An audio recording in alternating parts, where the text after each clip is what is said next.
Warren strokes the three from the left wing. Gagliardi, why not? He's feeling it. He's from three. Goodness. Junior down the lane, drops to Rainwater for a two-handed slam. That's what you do. He will tear down a rim this year. Largy able to blow by the pressure. Now a lob. Rivers throws it down. Cato tries it again. You bet. Caleb Cato, back-to-back threes. Welcome in once again to the Screecher Report podcast. You can stay up to date on all of our content on Twitter, Instagram, Facebook, and even TikTok. How about that, Elliott? Yeah, I don't know what you're posting on there, but it sounds cool. I posted like two things. Are you doing any like trendy dances or just like? No, it's not. It's just like music to graphics. Well, next time we like FGCU has a top 10 play, you need to do like the definitely stuff. Yeah, that's the trend, man. It's just not time for it yet. Or you have to sound like a celebrity like Dakota Rivers and Lil Yachty. Yeah, that's true. Did you see that? I did see that. It was that went like viral. I know. Full viral. Dakota Rivers is full on red carpet celeb now. Yep. Just because he sounds like Lil Yachty. And because he's Dakota Rivers. Well, yeah. But like TikTok, blows up. So beyond that, you can listen to the Screecher Report podcast via most major streaming platforms. But you already knew that because you're listening right now. But that would be Spotify, Apple Podcasts, Google Podcasts, YouTube, etc. Or you could just go to ScreecherReport.com and get all of it. But who wants to do that? But don't forget to listen on Wi-Fi, otherwise you'll eat up your data. But who has to worry about that now? The people on Verizon who don't have unlimited data. Right. Or even Is this a T-Mobile plug? I have T-Mobile. You do too, right? I have T-Mobile. So I've had the same plan with my family since 2003. So they forced us to have unlimited things. Who's they? T-Mobile, because they're like, we can't support this plan anymore, but your price won't change. Oh, that's awesome. Yeah, we got great stuff. I basically just pay for a phone. The service is essentially free. So I don't know how this happened, but this month only I came close to using my 50 gigs of unlimited data. Jesus. I don't know So they would how. just slow you down. Yeah, I've never had that in the history of... They would give you 4G instead of 4G. I got to look into that, because how can you use 50 gigs unless you just left YouTube on? You're streaming, I guess. I think it's 4 hours of a Netflix I don't watch... thing, I don't, or 1 hour is 4 gigs. I don't watch TV, let alone on my phone. I don't know. But my parents' internet is garbage, so it could be... Anyways. Could be that.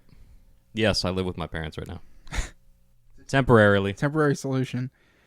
But anyways, now that we have all that crap out of the way, that stinky crap. Dude, this is what people tune in for. Yeah. They turn it off right now. Our banter. They're like, man, I wanted to learn more. We have a really fun pod for you today. Elliott and I are once again in studio, and we are going to talk about some of the recent FGCU basketball news. And later on, we got an interview with FGCU legend Zach Johnson. Do you remember Zach Johnson, Elliott? Nope.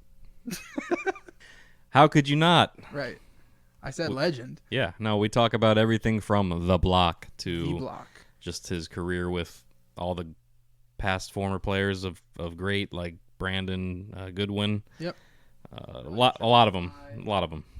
So before we do that, though, there's a couple pieces of news have come across the Screecher Report desk once again. The docket. First off, the most recent is I don't know if it's a lead assistant or something like that, but associate head coach. Assistant head coach, or I guess just assistant coach for FGCU, Donnie Marsh. He's the guy behind most of the defense and stuff like that. He has taken a position with Detroit Mercy, another D1 school. We appreciate everything he did for the program and, in his couple years with the team, and wish him luck over there. I know before that was announced, Coach Fly was on the Rising Coaches podcast. I don't know if you got to catch any bit of that, but it was definitely more geared toward people getting into coaching. So I'm just kind of sitting here this isn't, this is interesting to me, but it doesn't apply to me. What are you saying? Well, I'm not getting into coaching. You could. A guy who played freshman team basketball in high school. Dude, all you got to be is a leader. You probably should know a little bit about basketball, but I rocked middle school basketball. I was a double machine. What were you, 5'10" in middle school? In 8th grade, I was 5'11". So, and Really? in middle school basketball, that was pretty good. 5'10". At the end of the year, I was 5'11". So yeah, I wasn't even the tallest on the team either. We had another guy who was a little bit better of a shooter than me, so he played the 4. 2 towers over there. Lord of the Rings. And then you took your talents to football. Yeah, well, it was always with football. It was Ended up on the Chicago Bears for a little bit. Anyways, enough about my extremely amateur basketball and sporting career. On that podcast that Coach Fly was on, it was mentioned that there's a position opening up for an assistant coach, and we didn't at the time really know who that was for. Austin Kidd had just been promoted to official Dobo basketball operations, and Coach Canten's, Coach Furr, and Coach Marsh are there. So it's like, which one of those guys is the one who must not be coming back? And Coach Fly alluded a little bit to it's something being around family or something like that. I'm not quite sure, but it'll be interesting to see who that's filled by. Is it a guy that they've worked with before? Is it a guy coming from a high major program staff, comes to be a lead assistant on, our mid-major staff or whatever? Brett Comer. Well, he just got promoted too. I know. That'd be a dream though, wouldn't it? Yeah, one day. Hope so. That'd be awesome. The next piece of news, Tavian Dunn Martin. Yeah, a big get for us. Yeah, I think so. 10, 11 points per game kind of guy. Maybe more than that. Was it 14? It was in the 10s. Yeah, but a point guard, a scoring point guard is something we don't really have. Love Luis Rolon's Just game. a lot of experience. Yeah, he's essentially a fifth-year senior, taking advantage of that COVID year. But now with him and Rolon, there's the whole package there in your backcourt. It's whether it's dual or on and off. I think it'll be both, yeah. Because since the Franco Miller signing last year, it was just kind of said that having 2 point guards on the floor at the same time is super important. And you remember all those issues that we had just getting the ball past half court in the first year plus, with just the lack of experience. It was so many, all they had to do was press, and it was we have 10 seconds on the shot clock and have to make something happen. But as you could tell the difference last year for sure, having Warren on the floor, having Rolon on the floor, sub out Franco Miller for one of those guys, let the other one get some rest. It was awesome. So now this year you got a guy like Rolon. Cato can play some point. Largy's not bad with the ball in his hand. Now you got Tavian Dunn Martin, who has played point guard for 4 years. Even Halverson, one of the other new guys, he was the starting point guard. He's a 5th year as well. Yep, for his first 2 years with Western Carolina, he was a point guard. So he has a ton of point guard experience. And Franco Miller's still on the team, going to be a junior.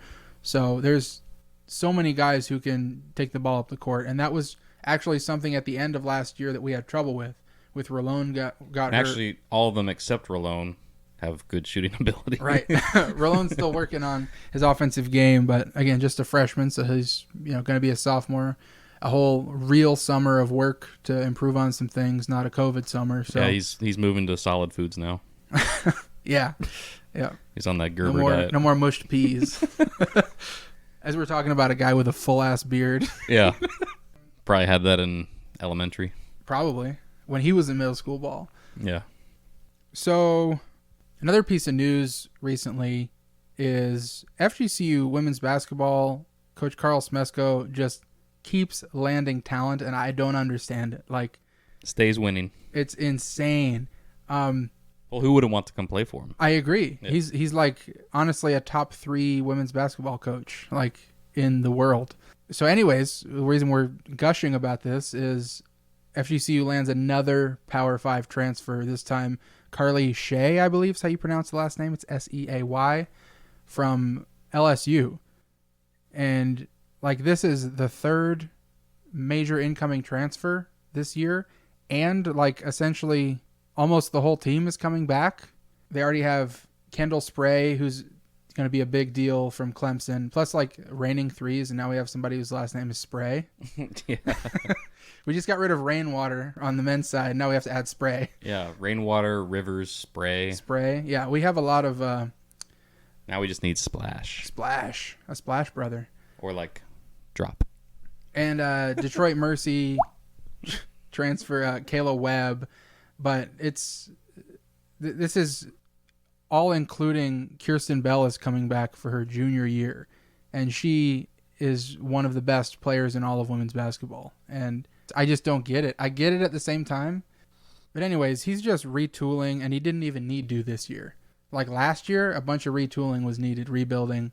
I disagree. I think you always need to be looking.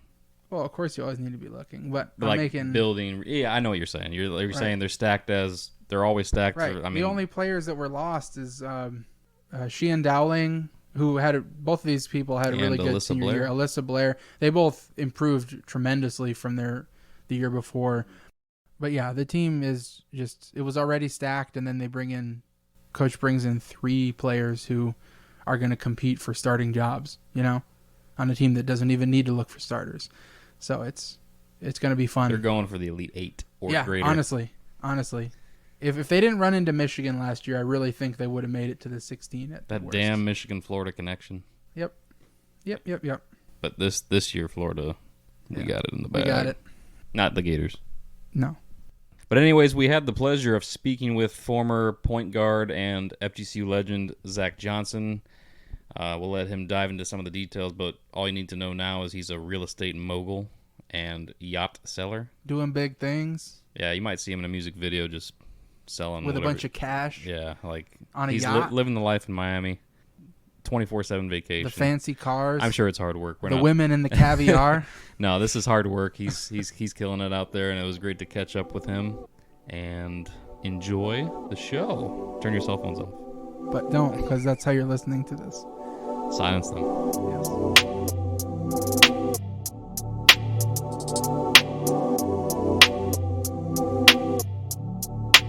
We want to welcome an ASUN first-teamer. We're fortunate enough to talk with a true FGCU men's hoops legend, Zach Johnson. Welcome to the Screecher Report podcast. How you doing, man? I'm doing good, man. Can't complain. Blessed and highly favored. How y'all doing? Doing good. Just living the dream, as they say. So what are you up to right now? What is Zach Johnson, the man, not just the basketball player, but what are you doing? Zach Johnson, the man right now, is honing in on real estate, and I also brokerage yachts. So right now, that's what most of my days consist of. That's awesome. And you're over in Miami, right? Yep. So my wife's family is over there as well, and of course they got a boat. And every time we go out, we're driving by those big ass yachts and all them big mansions that are just owned by these international billionaires and stuff. Is that what you're into? Yes, that's exactly what I'm into. You hit it right on the head. That's awesome. So you had like such a significant career with FGCU and beyond. You went to Miami as well. A dream, come true for you. And I think a lot of the reason that, FGCU fans are, hold you in such high regard is just because of the success that you had and also the team while you were there. And can you just give us a couple of your favorite, memories, favorite moments, stuff like that? Yeah, for sure. There's so many to choose from.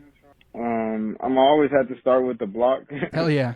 Everybody just knows it as the block, so that's what I'm gonna refer to it as. But yeah, that's definitely number one for me. That feeling there will never. I can't see it being mimicked. But just having the opportunity to continue the success that the program was already having after, Bernard and Brett and Mello and the Sweet 16 run and everything, and Sherwood and everybody, just to be able to make a stamp on history as well. And the FGCU community was big, and the way that it went down was also, was major. That's definitely number one. I would say number two would have to be just signing the FGCU. I know it wasn't an experience there, but for me it was one of my dream schools. The way that I picked the school, I slept on it. I woke up one morning and I told my mom, I was like, this is the university that I want to go to, and you could not wipe that smile off my face when I was in school. When I figured out that I was going to FGCU, I was probably one of the happiest moments and the happiest days that I probably had while I was in high school.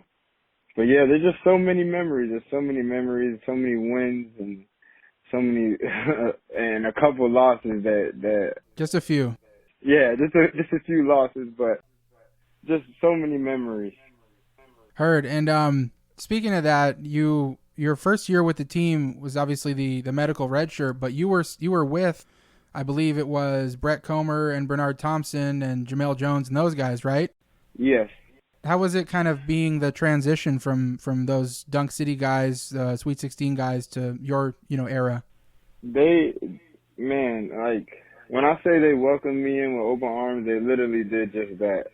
Melo specifically, he just automatically little broed me, like, man, no matter what you need, no matter anything that you got going on campus, you need a ride here, or wherever you need, I got you. And that was the energy that I got from everybody, be it from Bernard or Brett, whomever it was. Everybody just welcomed me like it was family, and they set a standard as far as winning. They set a standard as far as just relationships and how the team should be. It was a family-oriented situation, and it carried over from, since they left.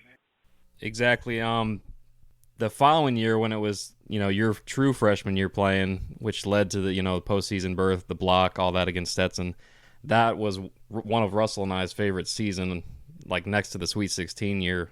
Can you describe what it was like going through that season, getting to the NCAA tournament? And I actually went to the game where you guys played against UNC, so that was pretty fun to be a part of. Great first half, and then it got a little tough at the end. But that season was interesting, more so because I never knew what it was to win on that level. Coach Dooley would only, talk about it, and he would put us in the positions and put us in the right verbiage and situations to make sure we understand that we do become winners.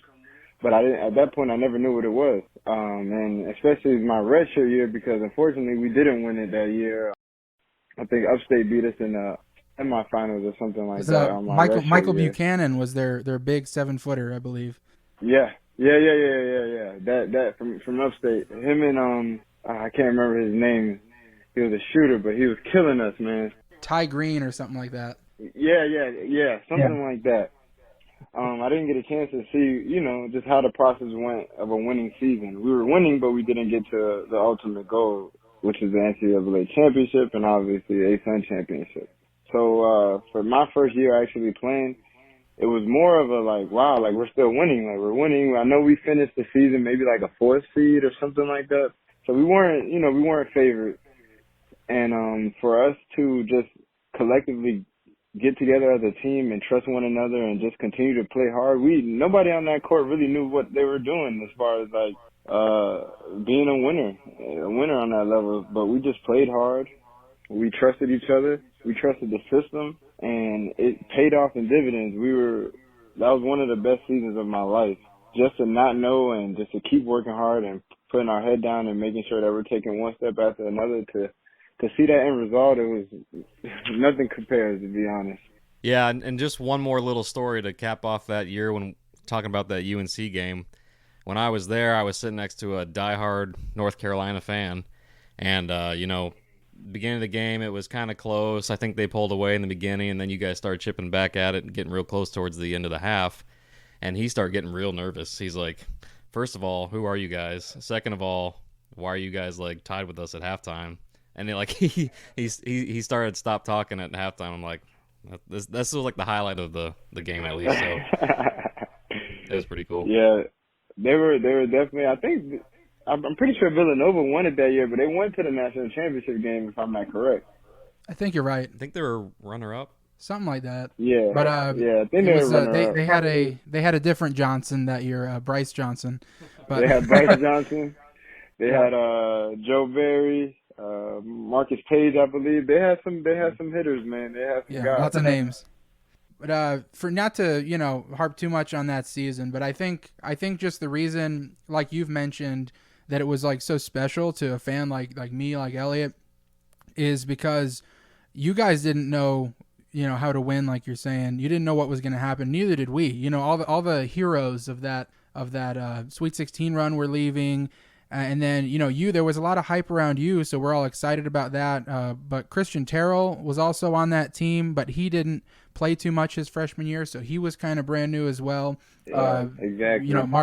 Mark Norelia came up, and he was looking really good. He had a great year that year, but yeah, it was really fun to watch for sure.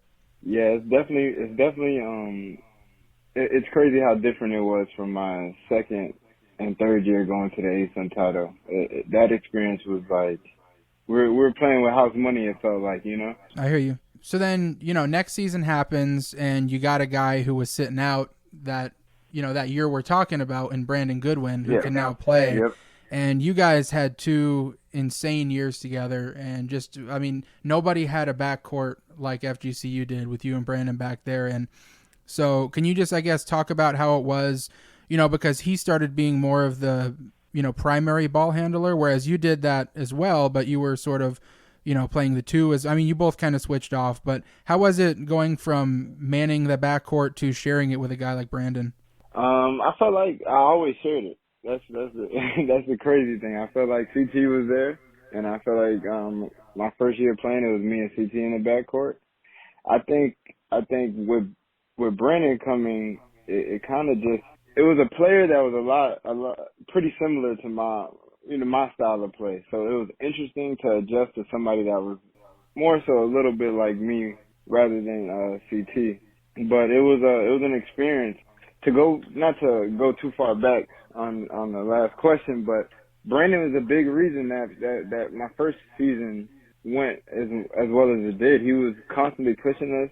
The Brandon that the fans got to see those 2 years play was the same Brandon that was sitting down that 1 year he had a red shirt. So we were getting Brandon work for those 3 years the whole time. So to fast forward to him actually being able to play, just having somebody that with that mentality, with that hunger, with that perseverance, and just the want to win was just the icing on the cake that we needed, and it helped us out tremendously. Me and Brandon, we spent a lot of time together learning how to play with each other, just hanging out. If it was just being in the gym, if it was just talking, just getting to know each other off the court as well as we knew each other on the court, and it helped us a lot. That's awesome. Do you still keep in contact with Brandon and I guess some of the other guys too? Oh yeah, for sure. How is it seeing him just ball out with the Hawks every chance he gets? Man, like when I say I'm so proud and so happy for him, because a lot of people don't, see the time and effort that it takes to get to that point. They just kind of, see the end result. But I remember the practices. I remember the hard days. I remember the what ifs, and to see even Rajon and Mark Eddy, all these guys, being able to continue to play and to live out their dreams and just be successful at it, it touches my heart, and it's something that, it's something that hits home for me, because that's what I wanted for myself.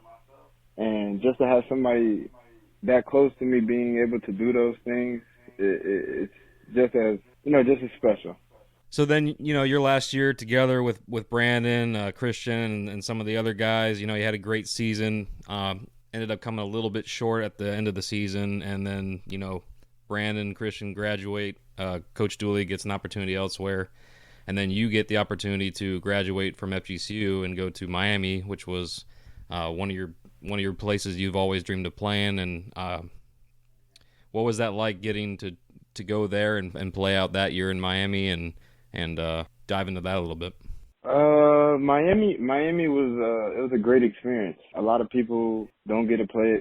A lot of people don't get the chance to play for their hometown, especially the University of Miami. They don't really recruit Miami guys that often. So to be able to say at the end of the day that I played for the University of Miami in my hometown will always be a blessing.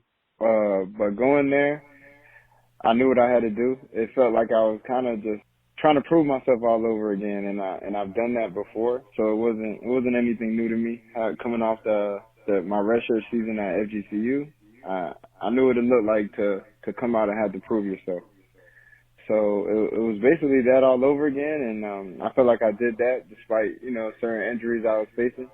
but I did that, and I made my presence felt while I was there, and it was a great experience. I met great people, created lifetime relationships, and I'm forever thankful for it.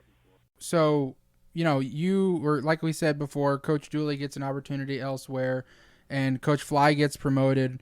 We're fans of Coach Fly. He's always gives us his time, on our podcast, and we know how respected he is from, the past players and guys on the roster and stuff like that. But it definitely hasn't been easy, just kind of resetting the roster and everything. But how it's been documented, at least in the past, that you guys have a semi-close relationship as far as you come into the school and everything. And is he a guy that you keep in contact with as well? Yeah, me and Fly at least talk once a week, and that's at least. Me and Fly have a very special relationship. I can hate him as much as I can love him, and the relationship will never change. If I'm mad at him, I can let him know. Whatever it is, we can always talk about it. Fly made sure he created that relationship with me from the first day I met him.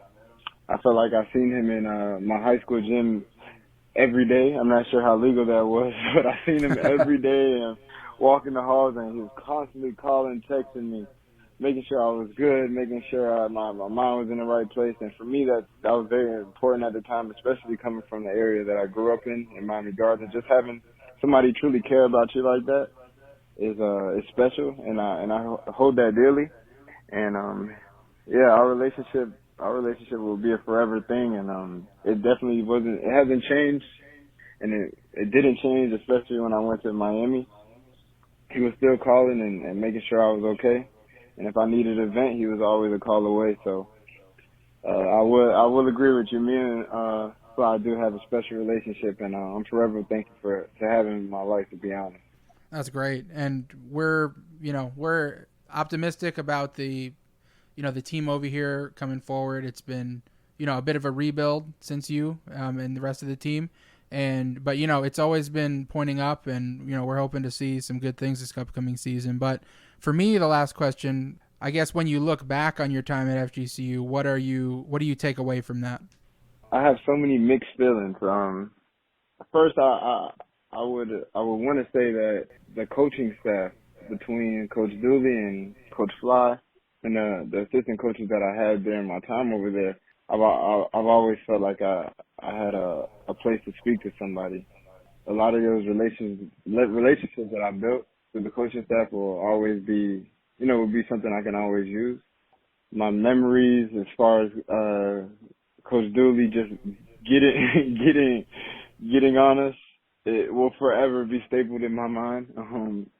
It's always funny when it's not you, so I definitely have some funny memories, and I got some ones that isn't so funny. But just the locker conversations, I think for me the bittersweet thing would be more of the personal goals that I didn't get to accomplish while I was there due to me leaving. But also, that's the good and the bad of it. I did get to accomplish so many personal goals. So it's a bittersweet thing when it comes to statistical things and just numbers and things like that. But to leave FGCU as one of the best players to come through there will be something I'll always be thankful for. And I wish I could give you a better answer as far as memories, but there's so many of them. But every time we won, every time we got a chance to raise a trophy or cut a net, that's a golden memory. So if that's the answer, every time we won and we got to share a winning opportunity with the team, with each other, and not have to worry about practice the next day or just who messed up here, and just actually celebrate and reap the benefit of our hard work, it would be the biggest memory for me. That's a great answer. Yeah, that's awesome. And I know Joe Dooley was one of the harder coaches that we've had in our brief history, but I only saw the guy smile maybe 3 times. So yeah. Sure I think you saw him. You saw one more than me.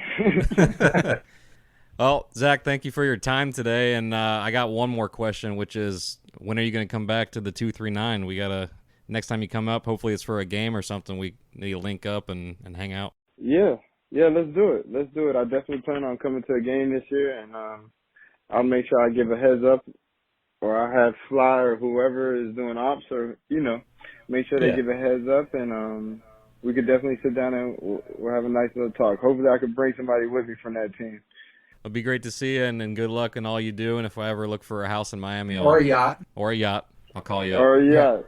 Just let me know. I appreciate y'all having me. All right. Thank you, man. That was Zach Johnson. We were super excited to talk with him. Lots of good stuff to talk about. And hope you enjoyed the interview. Again, this is Russell Kelly and Elliott Cressy. Thanks for listening, guys, and stay tuned for the next one.